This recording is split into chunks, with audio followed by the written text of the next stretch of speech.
Heidi-ho neighbors, Radio Goji here, and welcome back to Squeeze the World Prince Fez. And when we last left off, we got a hat, a cube broke up, and now we're going around looking for pieces of cube. That's pretty much all that's happened. And we can... Apparently, it's not just the triggers, the bumper button, so like in this case, L1 and R1 can also change perspective. That's neat. Okay. So, let's continue our little hunt here. Let's go into the locked door, shall we? There's no reason not to. Go on in. And there's a treasure map. You have found a treasure map. A map of what to where? I don't know. Figure it out yourself. We will be using this treasure map, I think, quite a bit later. But for now, we're just going to hold on to it and keep heading toward the top of the town. One of the nice things, I think, because I actually just recently moved, as I think I've mentioned that in... Oh, there's all kinds of owl pictures that we'll probably be doing stuff with. And there's Geezer. Let's talk to Geezer. It's been so long time. It's your turn now. I'm tired. Plus, there's the eye thing. Okay. I probably mentioned it in, like, other videos and whatnot, but I did move recently, so I'm no longer... I'm actually in a house. I have the entire, like, top floor of a house. Because my roommate and I moved out of our townhouse apartment.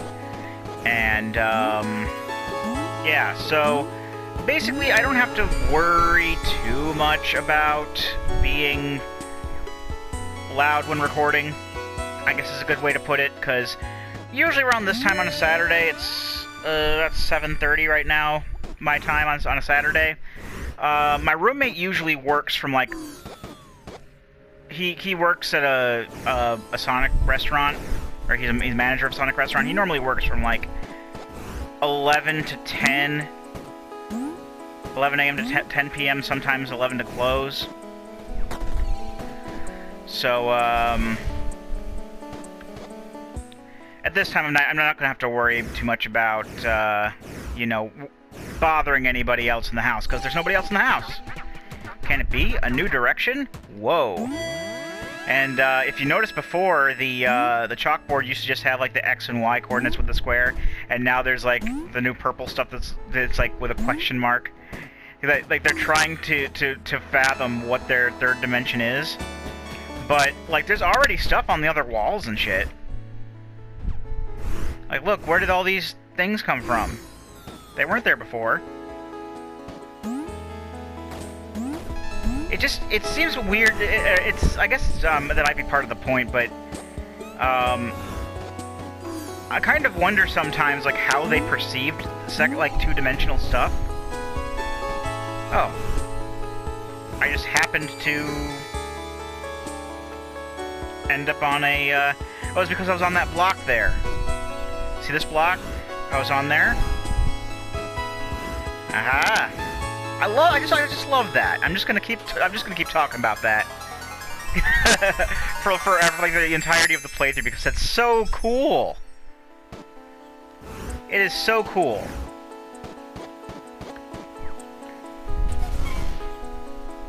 All right, let's go in here. There's another cube up in the kitchen here. There's anything else to do here? Nope.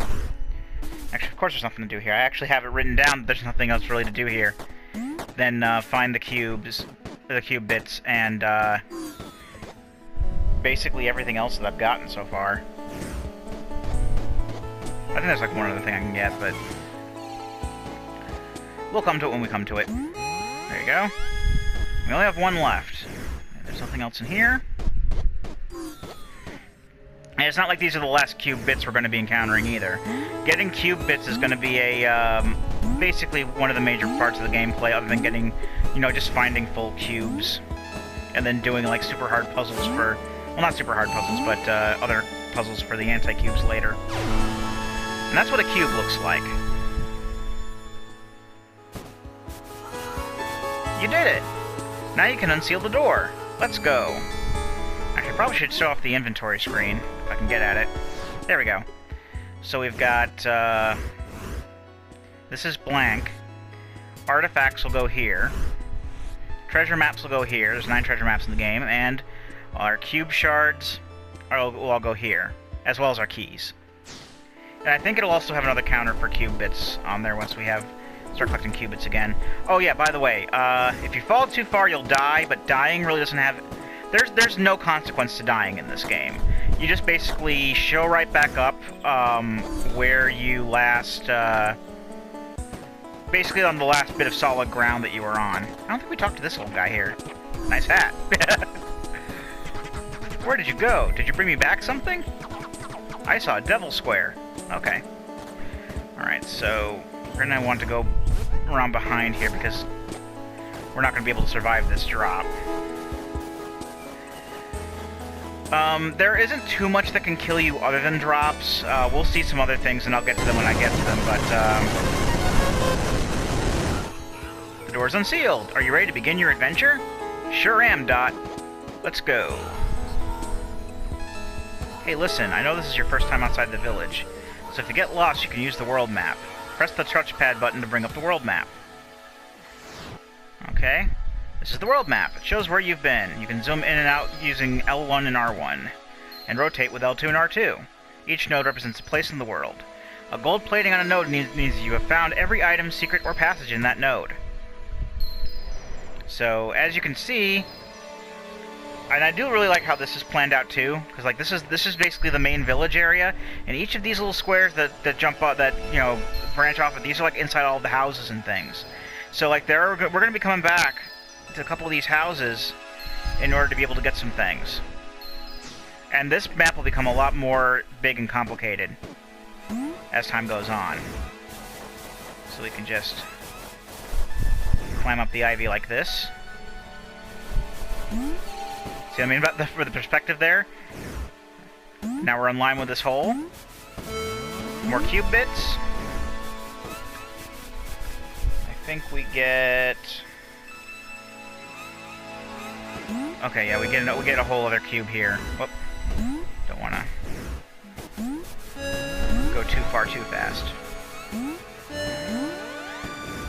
And then we start jumping up on here.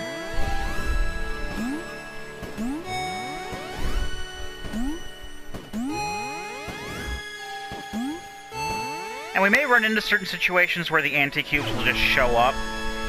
So, if the anti-cubes just show up, then we'll collect them and I'll show them off and whatnot. But I'm not going to go really out of my way to get anti-cubes, except for maybe one. Okay, so we've unsealed that door. These 2.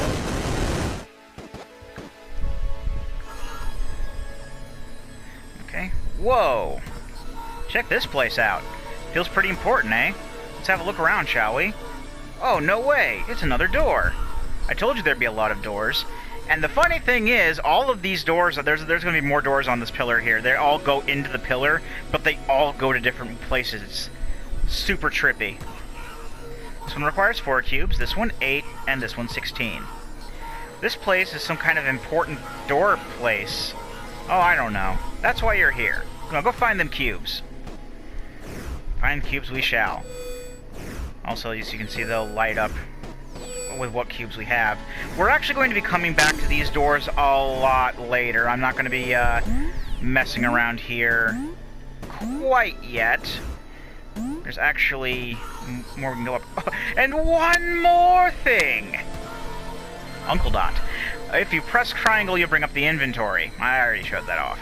The inventory keeps track of the things you find. Okay, now I'm done, I swear. And Dot will come back every now and again to let us know when we've reached 4 cubes, 8 cubes, and 16 cubes, and will let us know that we have indeed enough cubes to open those doors. But, like I said, we're not going to be getting there for a good long while yet.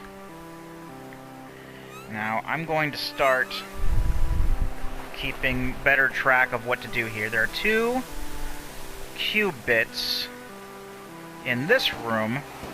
I call it a room. As you can see, we're very much, out in the open. This is Greg's favorite track in the soundtrack, by the way. So now you get to hear it with me talking over it. Okay. But yeah, we're out in like an ocean ocean area. And there's actually more of this, the weird writing we saw in the hexahedron's text boxes before. We got 2 bits, and that's pretty much all we can do here for now. Now, something else that you'll notice is that you can see all these places in the background. Basically, that's a representation of the area you're going to go to next. So, the next place we're going to go is this bell tower. But the way that these work, you see this area back here in the background? That's the area we just were. So, if you go through the doors like this, they'll just like loop in on themselves. So, if you really need to go back to the last area you're in real quick, it's really handy. Just, I guess, don't get lost. Also, let's see if there's something else. Yes. There's a purple door here. Let's go in the purple door, shall we? No reason to, just go inside. See, and this takes us to a completely different area. Trippy perspective, I swear. But all that's on here right now is just a tree. It looks like something that's down there, but we can't get to it quite yet, so... I just wanted to show the area off, maybe unlock it on the map a bit. Alright, so... Gomez, watch out! Black holes! Uh-oh. Black holes are bad. Without the hexahedron, the world is growing unstable. Space can only be folded so many times before it rips. Yes, indeed, black holes are bad. They will instantly suck you in and kill you if you go near them, and then you'll basically just end up back at the last sorry, piece of solid ground you were on. So if black holes are out, I'm just gonna be like really careful on this particular run-in with these black holes. Don't. I guess if you're on the ground and next to them, it's fine. Just don't jump up to them. If you jump up to them, then you die. Just want to be really careful. Oh no, the perspective went wonky, and yeah.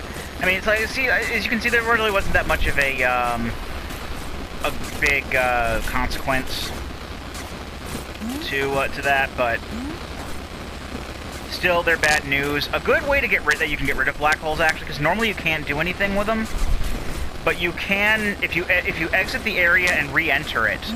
There's a chance that they always just spawn randomly.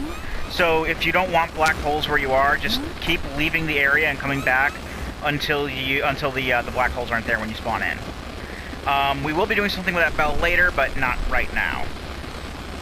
I know Dot really wants to say something about it, but I'm not gonna worry about that right now. We've done everything that we can do there at the moment without going for anti-cubes.